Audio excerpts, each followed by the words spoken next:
여러분 반갑습니다. 창구 박사입니다. 어느덧 8월도 마지막 거래일을 남겨놓았습니다. 정말 8월, 7월 말, 8월 초까지는 시장이 정말 황금기를 좀 걸었었는데 7월 달에는 급락 장세와 또 코로나 재확산 이슈 등이 정말로 증시에 굉장히 좀 변동성을 많이 키웠다라고 생각이 되네요. 이러한 변동성 가운데서 또 코로나 관련 주식을 잘 잡았다면 또 대박의 흐름도 있었던 시장이었지 않나라는 생각도 듭니다. 개인적으로는 좀 아쉬움도 많이 남아요. 왜냐면 뭐 GH 신소재라든지 링네트라든지 뭐 다들 똑같은 거죠. 네.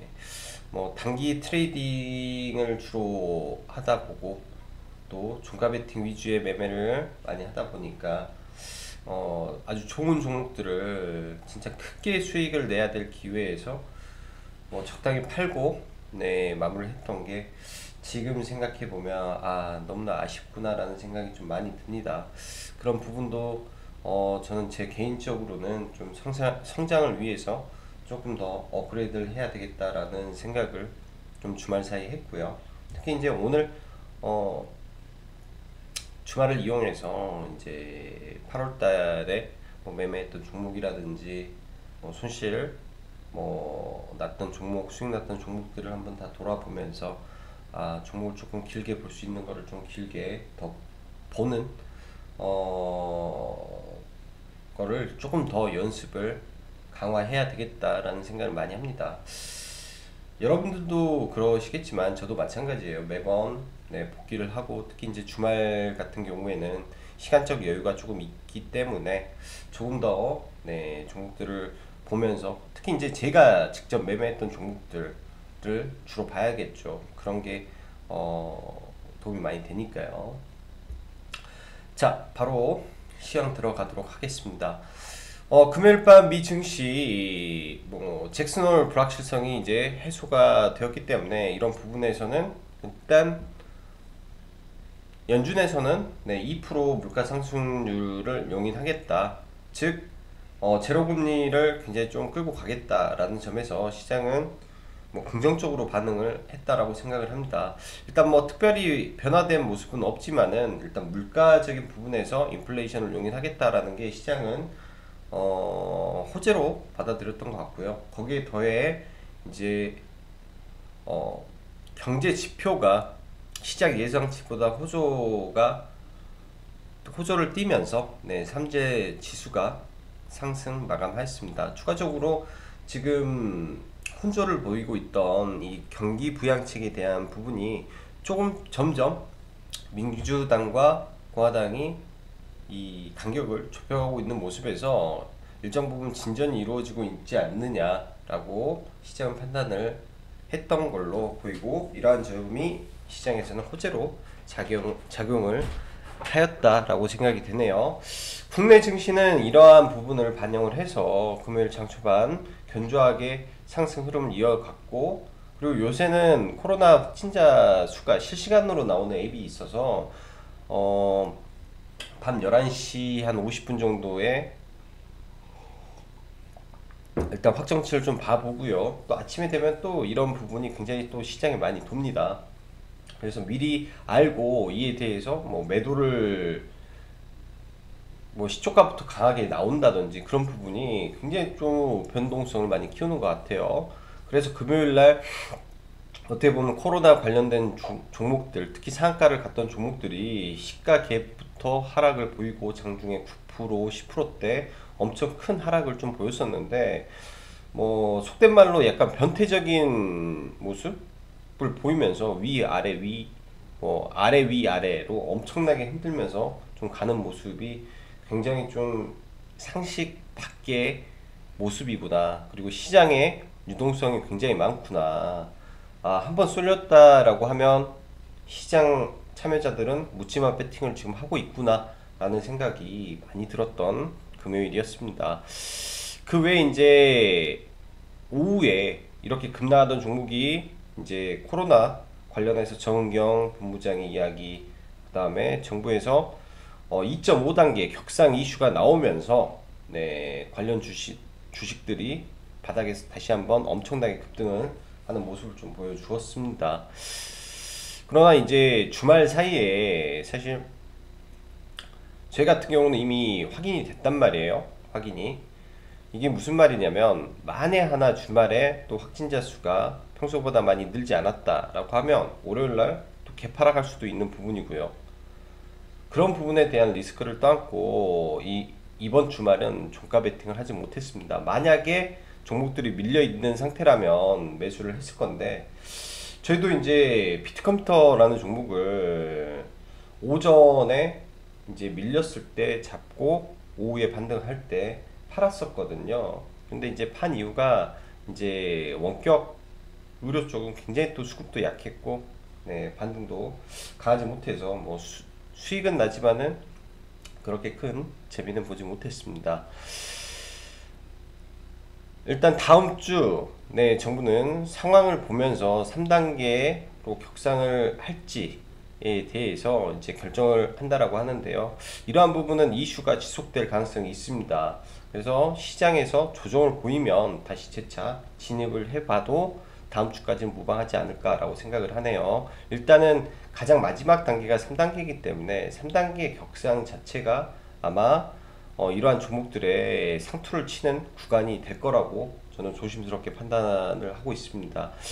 금요일날 시장을 보면 조금 특이한 종목들이 많이 있었죠. 일단 이수앱 지수가 9월 14일에 있을 유럽 종양학회 참가 이슈가 나오면서 일단 시가부터 거의 급등해서 20% 가까이 상승을 좀 보였었고요. 그 외에 크리스탈 그리고 9월 14일 날 참가하는 유한양의 오스코텍의 흐름도 괜찮았어요. 특히 이제 오스코텍이 역사적 신고가를 눈앞에 두고 있는데 이러한 신고가를 눈앞에 두고 있는 종목들은 필히 관심을 가져야 됩니다. 역사적 신고가를 치기 전에 이제 모습들이 있는데 최소한 일단 모멘텀은 있어야 되고요. 거기에 수급까지 더해진다면 충분히 돌파 가능성이 있습니다. 오스코텍 같은 경우는 일단은 올해는 지난번 얀센에 기술 수출한 레이저 티닙에 대한 마일드스톤이 들어와서 거의 5년 만에 흑자 전환에 성공을 했죠. 거기에 앞으로 추가적인 이 기전에 대해서 네, 기술 수출이 준비가 되고 있습니다. 그 부분에서 기술 수출이 나온다면 역사적 신고가를 찍는 것은 문제가 아니라고 생각이 돼요. 그래서 오스코텍도 봐야 되고 지난번에도 종종 오스코텍은 한 번씩 매매를 하는 종목입니다. 왜냐하면 모멘텀이 살아있기 때문에. 그래서 지난번에 수익을 내고 좀 밀려서 이제 잔여 물량 조금 남았던 거는 일단 반등할 때 일부 물량 다시 줄였고요. 매수가 아래로 내려왔기 때문에 이제 다시 좀 보려고 생각을 합니다. 그 밖에 금요일날 원래 시초가 관심 종목이 YG 플러스였는데 블랙핑크 컴백 이슈로 급등을 했죠. 이렇게 이제 컴백 이슈가 끝난다면 단기 고점을 칠 가능성이 높아요. 그래서 이런 섹터는 이제 조심해야 되고 코로나 관련 섹터 범위가 점점 넓어지고 있습니다. 즉 테마가 이제 갑자기 종목 수가 늘어났을 때는 위험하다라는 거를 과거에서도 제가 지속 언급을 드린 적이 있어요. 그런 부분을 굉장히 주의를 해야 됩니다. 테마의 종목군이 굉장히 늘어날 때 그때가 굉장히 위험하다라고 보여지네요. 자, 그럼 종목 보면서 넘어가도록 하죠. 먼저 현대차 먼저 볼게요. 현대차가 일단 다시 좀 강하게 올라왔죠. 아마 테슬라의 효과를 받으면서 좀 올라왔는데 수급이 기관 쪽에서 계속 지속적으로 나오는 건 나쁘지 않습니다. 일단 이 구간에서 지금 돌파 이후에 재돌파가 나왔기 때문에 주봉상 이 자리만 깨지만 않는다면 추가적으로 네, 상승이 가능할 걸로 생각이 되고요. 일단 카카오 단기 고점에 대한 부분을 말씀드렸죠. 이제 매도에 대한 부분을 봐야 된다. 다시 눌릴 때 봐야 됩니다. 눌릴 때 주도주는 맞는데 이 종목이 눌릴 때 이런 또 하단에서 다시 봐야 되겠죠. 카카오 그리고 LG화학 LG화학도 네, 주가의 모습은 좋지 않아요. 이렇게 쌍봉 모습을 그렸을 때 이제 신고가를 치기 위해서는 이런 자리에서 한 번 더 하고 바로 급등을 해줘야 되는데 통상 이렇게 또 밀어버리면 굉장히 또 힘듭니다. 아무리 좋은 종목도 네, 가격이 비싸면 들어가기가 좀 그렇죠. 그래서 일단은 펴놓기만 하고요. 알서포트라는 종목, 알서포트가 금요일날 시가가 아마 4% 거의 3, 4% 빠져서 금요일날 출발을 했었는데요. 3% 정도 빠졌구나. 완전히 이 거래 대금을 엄청나게 터트린 상한가 이후에 이렇게 빠지고 장중에 거의 14%까지 급락을 시킨 이후에 올랐기 때문에 이건 굉장히 많이 빠졌었습니다.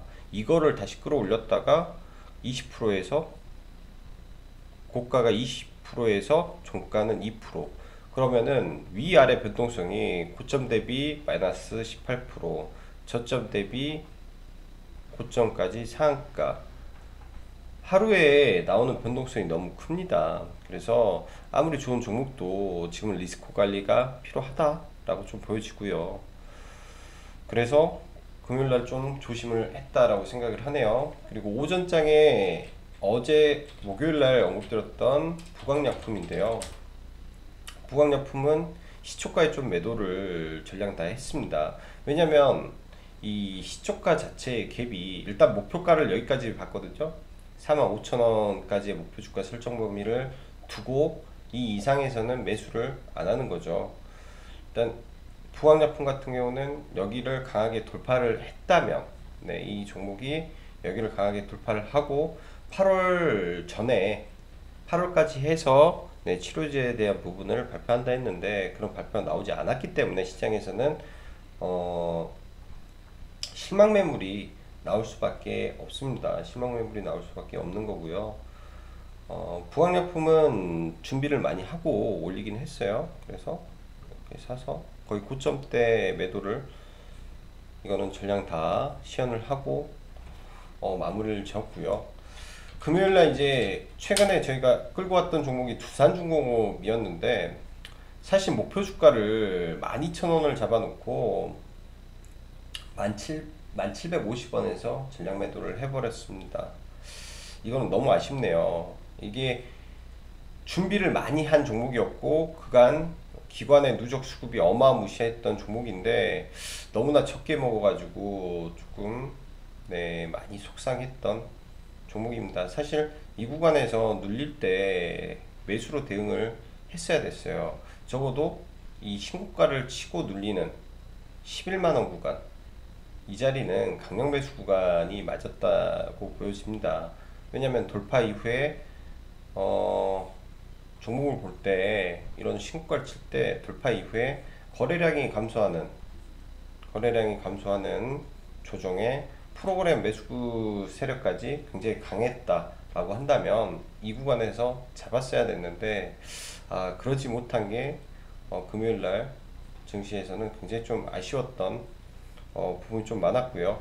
금요일날 지수가 올라오면서 제 같은 경우는 이제 그동안 좀 물려있던 종목들이 몇 개 있었죠. KMW 올라올 때 전량 매도를 좀 했습니다. KMW 전량 매도를 다 하고요. 거의 이제 꼭대기 구간까지 왔기 때문에 여기에서는 일단 매도로 잡는 게 맞지 않나 라고 보여집니다. 외봉으로 바로 치고 가는 게 낫지 쌍봉에서 뚫는 것보다는, 그러니까 종목이 돌파를 했을 때 이 자리를 외봉에서 바로 치고 이렇게 가면은 급등인데 쌍봉을 주고 맞으면 또 떨어질 수가 있어요. 그래서 KMW는 전량 매도를 치고요. 최근에 또 물렸던 종목 중에 하나가 현대오토에버. 현대오토에버도 현대차 그룹의 자율주행 섹터로 저는 보고 들어갔었습니다. 그래서 이 같은 경우도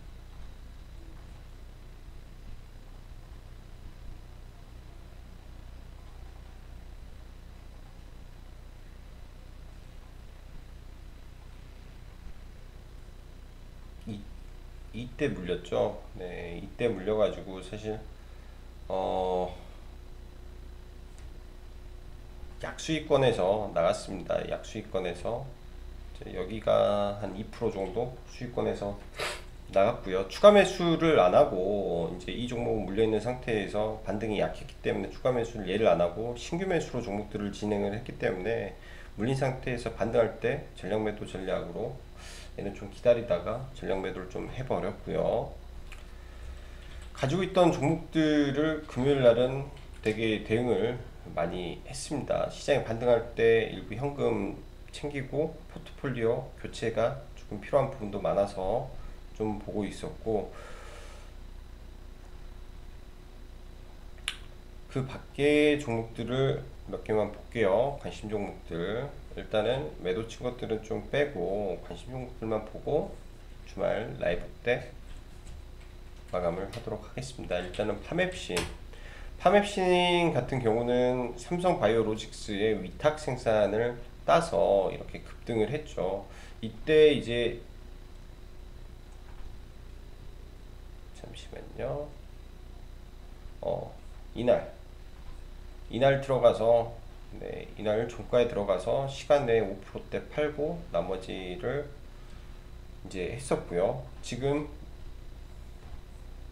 금요일날 이제 금요일날 시장이 눌릴 때 하단에서 거의 지금 매수가인데요. 이런 종목이 사실 거래량이 급감하고 또 의미 있는 구간에서의 조정을 보인다면 충분히 종가 베팅 자리라고 저는 생각을 합니다.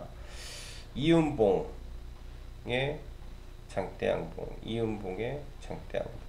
그래서 그런 흐름으로 갈 가능성이 높고, 이 자리에서 여기를 돌파해주면 더 강하게 올라가겠지만 돌파가 안 된다면 네, 아마 전량 매도를 하지 않을까라고 생각을 좀 하고 있고요. 그 다음에 파버나인.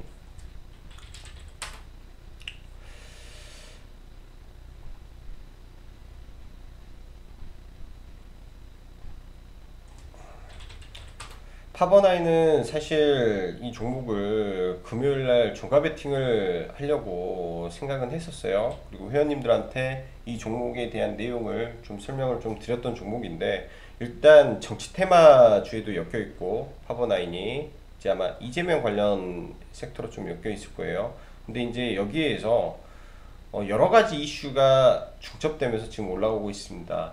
지금 ICS, 맥ICS라는 종목이 인공호흡기로 엄청나게 좀 올랐던 종목입니다. 바닥에서 무려 네, 템버가 된 종목이죠. 근데 전 세계에서 들어오는 인공호흡기에 대한 이 주문 물량의 지금 절반 정도뿐이 지금 처리를 못하고 있다고 하네요. 그 물량을 파버나인이 네, 물량을 받아간다라는 증권사 리포트가 나오면서 이 종목의 값어치가 이제 변화를 할 때가 되지 않았나 라고 보여집니다. 아주 중요한 구간에서 일단은 거래량을 트면서 올라왔기 때문에 이 구간이 역사적인 지금 저항선인데 월요일날 이 저항선을 뚫을 거예요. 그다음 저항선을 뚫고 위아래 변동성이 크기 때문에 저항선 뚫고 다시 눌릴 때 차라리 매수를 해서 월요일날 보시면 좋을 것 같습니다. 일단 코로나 섹터 안에 있는 종목에서 돌파가 나왔기 때문에, 그리고 시가총액이 낮기 때문에 얘 또한 충분히 변동성 이후에 만약에 이럴 수도 있어요. 올랐다가 뭐 어떤 영향에 의해서 이렇게 떨어졌다가 이렇게 올라가는 모습도 나올 거로 생각이 되고요. 최근에 나왔던 뭐 종목 중에 첨단 러닝, 얘도 이렇게 강하게 올라가다가 눌림을 강하게 주고 날아갔어요. 결국은 그런 류의 종목이 될 가능성이 좀 높다라고 보여집니다. 파버나인. 그래서 파버나인 관심 종목 넣고요. 그 다음 오스코텍. 아까 말씀드렸지만 레이저 티닙 관련된 종목이고요. 오스코텍 수급 양호한 상태에서 역사적 신고가를 준비를 하고 있습니다. 어떻게 보면은 굉장히 높은 자리일 수도 있지만은 여기가 뚫리면 또 신고가 자리가 나오는데, 과거 지금 이렇게 올랐던 이 박스권은 기본적인 레이저 티닙에 대한 이슈로 올랐고요. 지금은 레이저 티니 플러스 추가 기술 이전이 약 1억 달러 정도 가능성이 있기 때문에 1억 달러였던가 10억 달러였던가 아무튼 10억 달러 정도 치면은 1조 2천억 정도 될 거예요. 1조 2천억 정도 되면 여기를 넘어가는 게 정상이지 않나 라고 보여집니다. 오랫동안 지금 끌고 오다가 이번 유동성의 힘으로 돌파가 나오면 이 장기 박스권에 대한 돌파는 또 강력한 주가 상승의 모멘텀이 되기 때문에 이런 부분도 신경 써서 한번 봐보시면 좋은 결과 있지 않을까 라고 보여집니다. 자, 주말에 비가 보슬보슬 내리네요.